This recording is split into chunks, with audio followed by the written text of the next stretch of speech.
You walk into a room and your shoulders lean forward before anyone speaks. Your face offers a smile early, almost as insurance. You scan reactions, you adjust. You already know this moment. You've lived it 1,000 times. Here's the part that lands closer than you'd like. You don't do this because you're kind. You do it because silence makes you nervous, because unreadable faces feel dangerous, because being liked feels safer than being solid. Watch yourself for a second. You laugh half a second too fast. You nod while your stomach tightens. You explain things no one asked you to explain. You fill space, not because it matters, but because emptiness exposes you. That's uncomfortable to hear. Not because it's cruel, but because it's accurate. And the room notices, not consciously, not maliciously, just instinct. People don't need to be predators to react like predators. They only need to be human. Human brains are old, they read signals fast, and when they sense hunger for approval, something subtle shuts off. Respect doesn't vanish loudly, it leaks out quietly. You get categorized, safe, predictable, manageable, not hated, worse, neutralized. Here's a frame shift, not advice, not motivation, an experiment. What if presence isn't about expression at all? What if it's about subtraction? Notice the men who don't chase reactions. They don't dominate the room, they don't perform confidence. They arrive, take a position and stop adjusting. They don't rush to smooth tension. They let it sit. They don't explain themselves into acceptance. They allow misunderstanding to exist. That weight you feel when they go quiet, that's not charisma, that's gravity. Here's the uncomfortable part most people avoid. Confidence that asks for nothing feels threatening. Not because it's aggressive, but because it doesn't negotiate. There's a difference between being liked and being undeniable, between warmth and authority, between comfort and freedom. And freedom has a cost most people don't want to pay. Machiavelli wasn't obsessed with cruelty. He was obsessed with leverage. He understood something simple and sharp. Love is optional. Respect born from self-sufficiency is not. If you need approval, you are manageable. If you don't, you are unpredictable. And unpredictability changes the game. This isn't about becoming cold. It's about becoming complete. Here's where the experiment turns surgical. Look at your current personality like a system. Not who you are. What you do. Where do you over-explain? Where do you rush to be understood? Where do you trade alignment for harmony? Don't fix it yet, just notice. Because the first cut isn't action. It's restraint. Silence instead of commentary. Stillness instead of reassurance. A pause where you'd normally perform. This will feel wrong at first. Your nervous system will call it danger. You'll want to fill the gap. That urge is the signal. Here's the fork in the road. Comfort or authority. Being included or being respected. Noise or essence. Both paths give you something. Only one gives you control, and control doesn't announce itself. It rearranges how people move around you. A warning you should actually take seriously. Once you stop needing to be liked, social warmth changes temperature. Fewer jokes land. Fewer invitations come automatically. Distance appears. Not rejection, distance. And distance is where leverage lives. Most people turn back here. They mistake distance for loss. They retreat to familiarity. They choose to be harmless again. But if you stay with the experiment a little longer, something else happens. People listen differently. They test you less. They speak more carefully, not because you demanded it, because you stopped asking. This isn't a transformation, it's a subtraction. a removal of unnecessary signals. And we're not done yet. Because presence is only the first layer. What comes next changes how decisions form around you, how power accumulates without noise, how you stop reacting and start positioning. That part comes later. For now, ask yourself this and don't answer too fast. If you removed the need to be approved of, what would actually remain? You feel it before you can explain it. A low weakness, not exhaustion, not fear, more like pressure leaking out of a cracked system. You wake up with energy, and by noon it's gone. Conversations drain you. Decisions feel heavier than they should. You tell yourself you need more confidence, more discipline, more force. That's not it. The truth is sharper. You're not weak. You're leaking power. Watch a normal day. How many times do you soften your words before they leave your mouth? How often do you agree just to keep things smooth? How quickly do you explain yourself when no one demanded an explanation? That's the leak. Small, repeated, constant. And here's the uncomfortable part. You've been trained to do this, conditioned. From early on, you were sold a simple deal. Be nice and you'll be safe. Be polite and you'll be rewarded. Follow the rules and life will protect you. Pause and look, not at ideals, at outcomes.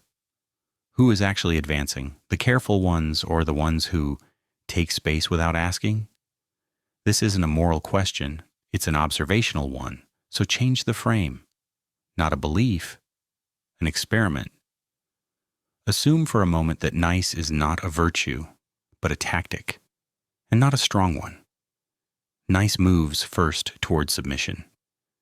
It signals quietly, I won't be a problem. It asks for mercy before conflict even exists. That's risky to hear because it touches something personal. You weren't trying to submit, you were trying to survive. But survival strategies expire. Machiavelli noticed this centuries ago, not as philosophy, but as pattern. If you insist on goodness in a game ruled by power, you don't lose slowly. You lose completely. Here's the split you need to see clearly. Nice versus civil. Reflex versus choice. Appeasement versus control. Civility looks similar from the outside. A calm voice, manners, restraint. But the source is different. Civility is self-imposed. Nice is other-imposed. The civil man holds the door without needing approval. He listens without bending. He's calm, not because he's harmless, but because he's contained. There's a wall behind his eyes. Not anger, not hostility, a boundary. And here's where the pressure starts to build. When you remove the need to be liked, something shifts. People can't read you as easily. They can't predict your compliance. Unpredictability enters the room. Not chaos, not aggression, uncertainty. And uncertainty is where psychological weight comes from. If someone crosses the line, nothing dramatic happens. No explosion, no speech. The warmth just disappears, replaced by cold clarity. That moment teaches faster than any argument. Most people never reach this stage. They retreat as soon as approval fades. They choose comfort over leverage. But this is only the first seal in the system. Stopping one leak. There are others, more subtle, more costly, and once you see them, you can't unsee them. The question isn't whether you can become terrifying. It's whether you're willing to give up being safe, because the next step doesn't change how you act. It changes how people decide around you, and that's where things actually start. Picture two bosses. One shouts down the hallway. Doors slam. Voices rise. Everyone knows exactly what he feels. Annoying, loud, not dangerous. You've worked with him. You stop taking him seriously after the third outburst. You wait for him to finish venting. That's all it is. Venting. Now picture the other one. You make a mistake. He doesn't raise his voice. He doesn't react at all. He looks at you, longer than comfortable.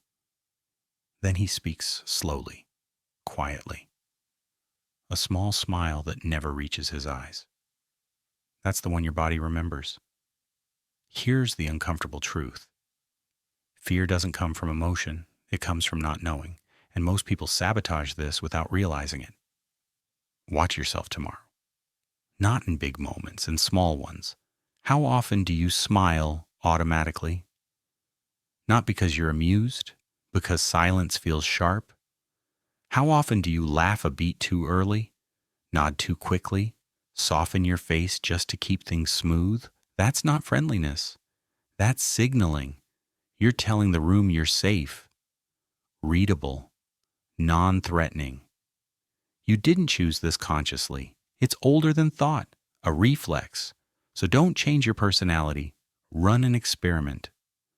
For 1 week, stop performing comfort, neutral face, calm eyes, no rush to reassure. Let your expression match reality instead of expectation. This will feel risky. People are used to reading you, and when they can't, they get uneasy.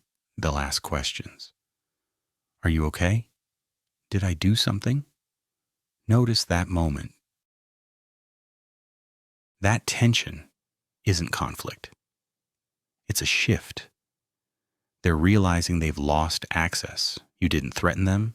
You didn't explain yourself. You just closed the book, and closed books create pressure. Now let's go deeper. Listen to how insecure people talk. They overlap, they interrupt, they rush. Words pile up fast, almost panicked. They're trying to build a bridge over silence before it collapses on them. Because silence feels like judgment. Here's the frame change. Silence isn't emptiness. Silence is a vacuum. And humans hate vacuums. So try something else. When there's a pause, don't save it. Let it stretch. Let it breathe. Your instincts will scream at you to fill it. That urge is the signal. Stay still. Watch what happens. The other person will move first. They'll talk more than they planned. They'll explain things you never asked about. They'll soften their position, not because you manipulated them, because anxiety hates open space. You didn't take power. They handed it over just to escape the discomfort. This isn't about dominance, it's about restraint. Noise versus gravity. Comfort versus control. Most people choose noise because it feels kind, feels human, feels safe. But safety keeps you predictable. And predictability is never respected. This is only the second lever. There are others. Sharper ones, quieter ones. Once you understand how silence and expression really work, you'll start noticing who controls rooms without speaking at all. And when you see that, you'll realize how much power you've been giving away without noticing. The next shift isn't visible on your face. It happens in timing. And that's where things become dangerous. Someone asks you a question. You already know the answer. And still, you rush. Words jump out before your body settles. You speak fast, stack sentences, fill space. You think you're being clear. What you're really doing is escaping the moment. That lands close, doesn't it? Because you felt the opposite too. That pause from someone else. That second where they don't respond. Your chest tightens. Your mind starts working without permission. Did I say something wrong? Was that stupid? What are they seeing that I'm not? Here's the experiment. Not confidence, not dominance, timing. Next time, don't answer right away. 1 second, 2, 3. Keep your eyes on them. No smile, no apology, just stillness. You didn't say anything and already the balance shifted. Certainty cracked before a word was spoken. Now notice what happens when you finally speak. If you rush, the room feels ahead of you. If you slow down, the room adjusts. Fast speech isn't energy. It's pressure leaking out. It says your words need permission to exist. Slow speech says something else, that you expect to be heard, that nothing else is pulling you away, that your time is solid. Picture authority for a moment. Real authority. It never hurries. Not because it's calm, because it doesn't need to convince. Now watch what you do when someone interrupts you. Most people fight back. They raise volume. They rush harder. That's panic disguised as confidence. Try this instead. Stop. Mid-sentence, mid-thought. Say nothing. Look at the person who cut you off. Let the room feel it. Let the silence name what just happened. You'll see it. The stumble, the apology, the retreat. Then continue. Same tone, same pace, same point. You didn't argue for attention. You demonstrated ownership. That difference matters more than volume ever will. Now for the part people avoid. Watch how often you reach for validation. The phone check. The casual explanation no one asked for, the small hope that someone noticed. You call it staying connected. It's something else. It's feeding an idol. Every time your mood rises on praise or collapses on criticism, you hand someone the controls. If a compliment can lift you, you're manageable. If an insult can ruin your day, you're owned. That's uncomfortable because it's true. You can't carry real weight while begging for signals. You can't be solid while outsourcing your value. So change the frame again, not willpower, withdrawal. Stop asking to be seen. Stop explaining yourself to people who don't decide your future. Stop checking whether you're approved. At first, it feels like losing oxygen. That's addiction breaking. But something builds underneath, quietly, pressure. And pressure changes how people move around you. This is only one layer of the system. Timing, silence, detachment. The next layer goes deeper. It has nothing to do with what you say and everything to do with when you refuse to react. That's where real leverage starts. You feel it the moment someone tries to push your buttons. A comment, a look, a small insult dressed as a joke. Your body reacts before you decide to. Heat in the chest, a need to correct the record, to explain who you really are. That reflex has cost you more than you think. Here's the uncomfortable truth. The faster you defend yourself, the more power you give away. Not because the other person is strong, because you just told them their opinion matters. So change the frame. Not confidence, zero, not numbness, neutral ground. Imagine your self-image as a sealed room. No doors, no windows. Someone praises you. It doesn't enter. Someone mocks you. It doesn't enter. You already know who you are. Nothing external gets a vote. Meet someone like this once, and you remember it. They don't fish, they don't flinch, they don't trade validation. It feels wrong at first, because most people live inside an exchange. I affirm you. You affirm me. When you step out of that deal, the system stutters. People lean forward, they try harder, they test. That's the moment they provoke, they poke, they throw a line and wait for the tug. And here's where most people fail. An insult lands, and the instinct fires. Defend, clarify, strike back. Each one is a confession. Defense says, it hurt. Explanation says, they're allowed to judge you, so don't do either. Try this instead. Someone calls you arrogant, you don't correct them, you don't justify. You say calmly, I've been called worse by better people. Or you say nothing at all, just, okay. And you return to what you were doing, no pause for effect, no performance. Watch their face. the weapon falls flat. There's nowhere for it to land. When there's no reaction, there's no reward, and without reward, the behavior dies. This isn't cleverness, it's economy. Why spend energy on opinions that can't move you? Bullies feed on resistance. Narcissists feed on attention. Starve both, and they collapse inward. Nothing unsettles someone more than realizing you're bored by them. That boredom isn't apathy, it's hierarchy. Now take this one step further. Notice your body right now, your shoulders, your neck, your stance. Most people shrink without noticing, head forward, chest guarded, weight unstable. Your mind shapes your body. But your body also rewrites your mind. Straighten slowly, not exaggerated, just aligned. Feet planted, chest open, jaw relaxed. No tension, no display. That posture sends a signal before you speak. Not dominance, finality, comfort, or command.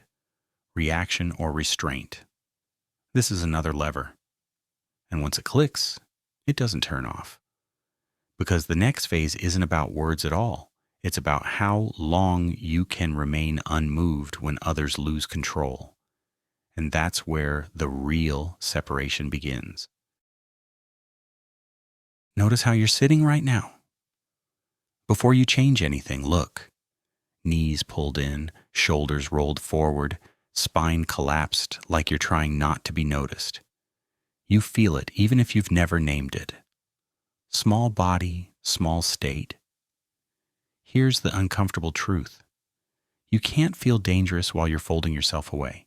You can't think like a ruler while you're hiding your chest. This isn't mindset, it's mechanics. So shift the frame. Not belief. Experiment. Open your posture, slowly, chest up, stomach exposed, back straight but not rigid. It feels wrong at first because you were taught to protect yourself, to guard the vital parts. That logic works in a fight. It fails in social space. Exposure here doesn't signal weakness. It signals absence of fear. You're saying without words, I don't need armor. Take more space. Rest an arm where there was none. Uncross your legs. Let your body occupy territory instead of apologizing for it. Now watch your eyes. Most people's eyes never stop moving. They scan, they flick. They search for permission or danger. That's not awareness, that's prey behavior. A deer scans, a rabbit scans. Predators don't. They focus. Train this. When you look, actually look. Let your gaze land and stay. When it moves, let it move slowly, deliberately to the next point. No rush, no checking. Stillness in the eyes changes everything. Now walk. Remember that awkward hallway moment. You step left. They step left. You both hesitate. You smile. You shrink. That's not politeness, that's loss of vector. Try this instead. Pick a line, any line, and keep it. Don't stare at the person. Look through the space beyond them where you're going. Your body follows intention, so do other people's bodies. The one with momentum wins. Not force, direction. When your movement is clean and committed, people feel it before they think it. They adjust. They step aside. Not because you're aggressive, because you're inevitable. Space goes to the one who claims it without hesitation.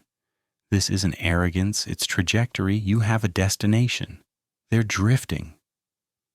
Now for the next layer.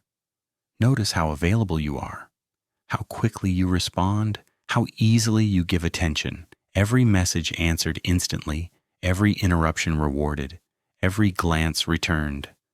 You think this makes you connected. It does something else. It makes you cheap. Attention is currency, and you're spending it like it's worthless. Always reachable, always responsive, always open. That's not generosity, that's leakage. So consider this the next experiment. Not withdrawal from people, withdrawal of supply. Delay responses, hold eye contact without feeding. Let availability become intentional instead of automatic. This will feel uncomfortable because you're used to being accessible. But something changes when your attention stops being free. People lean in, they wait, they value, and we're still not at the core because posture and movement shape space. But scarcity of attention shapes hierarchy. That's the next pressure point. And once you feel it working, you'll realize how much power you've been given away just by being easy to reach. Look at how fast your phone lights up and how fast you answer. No pause, no friction. You say yes before you feel the answer. You stay longer than you want. You laugh past the point of interest. You call it being easygoing, being social, being present. Here's the uncomfortable part. If you're always available, you're never valued. Supply kills demand quietly.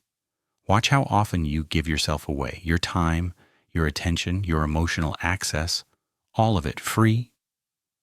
So shift the frame, not withdrawal, scarcity. Machiavelli noticed this long before phones existed. Visibility with distance, presence without familiarity, because familiarity erodes weight. Run the experiment, leave early, not abruptly, intentionally, leave the party while it's still good. End the conversation mid-flow. Be the one who hangs up first. Feel how wrong it feels. That tight pull to stay, that urge to explain. Resist it. When you exit before they're done with you, something happens. A gap opens. Where is he going? What's next? Why didn't he stay? That gap is not rudeness, it's gravity. Mystery grows there, and mystery feeds both attraction and unease. Don't fill the gap. I have to go. That's enough. The weak man gives details, schedules, excuses. It makes him understandable, predictable, small. The dangerous man disappears into intention, no explanation, no apology. Now apply this to emotion. Notice how quickly you reveal yourself. Trauma shared too early. Weakness offered as currency. You think openness builds connection? Sometimes it does. More often, it makes you legible. Keep something back, not out of fear, out of choice. In a world that overshares, restraint feels unnatural. That's why it works. The man who holds his cards doesn't need to bluff. He controls the game by not showing his hand. But here's the turn most people miss. All of this means nothing without substance. Posture without skill is theater. Silence without competence is emptiness. Scarcity without value is just absence. Eventually, performance collapses. There's only one thing that can't be faked for long: ability. Real ability doesn't rush, doesn't explain, doesn't chase approval. It produces. This is where confidence stops being a tactic and becomes a consequence. And we haven't reached that layer yet, because once competence enters the picture, everything you've practiced so far stops being effort. It becomes alignment. And that's where people stop testing you and start adjusting around you. That part comes next. Notice the moment when you stay quiet in a room. Sometimes it lands with weight. Sometimes it feels awkward. That difference matters. Here's the part most people avoid admitting. Silence only works when there's something behind it. Otherwise, it's just empty space. You felt this. Trying to look calm while hoping no one asks you a real question. Holding eye contact while your mind searches for footing. That tension isn't mystery, it's exposure. So shift the frame. Not appearance, capability. Danger doesn't mean violence. It means usefulness under pressure. Think of the calmest person you've ever seen in chaos. A doctor in an operating room, blood everywhere, hands steady, no speeches, no reassurance, just work. That calm isn't personality, it's proof. Your brain knows when you're bluffing. It doesn't care how confident you sound. If you haven't built anything, solved anything, endured anything, it whispers the truth anyway. You can repeat affirmations all morning. Your nervous system won't believe you. Confidence doesn't come from belief. It comes from receipts. Hard things done, promises kept, problems handled without drama. When you know you can handle the next move, urgency disappears. You don't rush. You don't explain. You don't need approval. That's the shift. So run another experiment. Pick one domain. Not everything. One. Your work, your craft, your ability to think clearly when others react. Go deep. Deep enough that you stop guessing. Because incompetence ruins everything else. Your stillness looks strange. Your stare feels off. Your restraint reads as fear. But competence fixes it all. When you finally know what you're doing, your body relaxes without effort. Your voice slows. Your words become fewer. And when you speak, people lean in. Not because you're loud, because you're usually right, or at least precise. Machiavelli warned against borrowed minds for a reason. If you outsource your thinking, you outsource your power.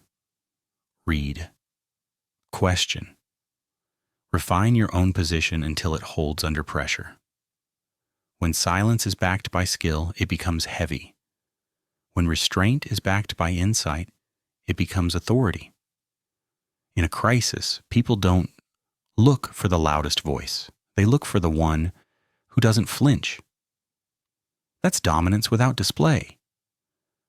But there's one last threshold most people never cross, because being competent and calm isn't enough.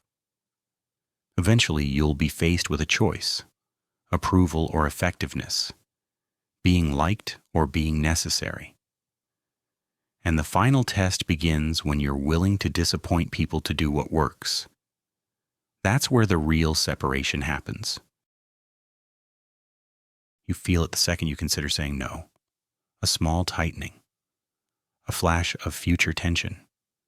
You already hear the verdict in your head. Selfish. Cold. Difficult. So you soften.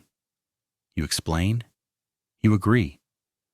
That habit has a cost. Here's the uncomfortable truth. You're not afraid of conflict. You're afraid of the role you'll be given in someone else's story. The bad guy. Notice how often that fear runs your decisions. You delay boundaries so no one feels rejected. You keep access open so no one feels judged. You shrink your ambition so no one feels small. It feels generous. It isn't. Shift the frame. Not morality reminded, reality tested. Try this thought experiment. List every choice that moves your life forward.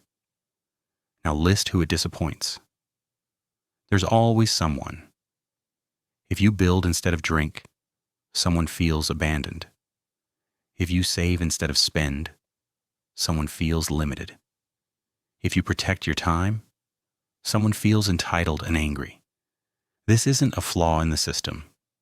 It is the system. You cannot prioritize your life without breaking someone else's expectation. The math doesn't work.